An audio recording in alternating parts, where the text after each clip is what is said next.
মেয়েদের অথবা মেয়েদেরকে বাইক জাতীয় বাহন চড়িয়ে এক জায়গা থেকে অন্য জায়গায় নিয়ে যাবার হুকুম কি? জায়েজ, অসুবিধা নেই, কিন্তু হিজাবের সাথে। বাইকে চড়িয়ে নিয়ে যাচ্ছেন, তার মানে আপনি সালোয়ার কামিজ পরিয়ে নিয়ে যাবেন, শাড়ি পরিয়ে নিয়ে যাবেন, আর শরীর থেকে কাপড় উড়তে আছে না, ফিতনা হচ্ছে যুবকদের জন্য, আর গুনহার কারণ হচ্ছে, হারাম, জায়েজ না।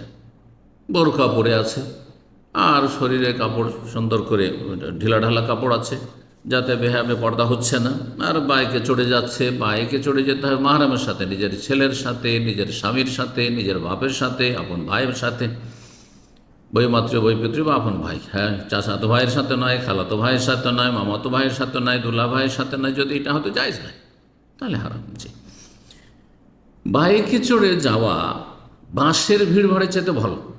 বাসে অনেক সময় মহিলাদেরকে দাঁড়িয়ে যেতে হয়, আর ভিড় ভাড়ে বেগানা পুরুষের সাথে শরীরে শরীর লেগে যায়, অনেক সময় ধাক্কা খেতে হয়।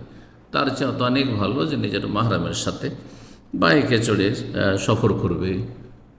আল্লাহ রাব্বুল আলামিন যেন আমাদেরকে উপকারী জ্ঞান দান করেন এবং নেক আমলে তৌফিক দান করেন, হারাম থেকে বেঁচে থাকার তৌফিক দান করেন। ও সাল্লাল্লাহু আলা নবিয়িনা মুহাম্মদ ওয়া আলা আলিহি ওয়া সাহবিহি আজমাইন।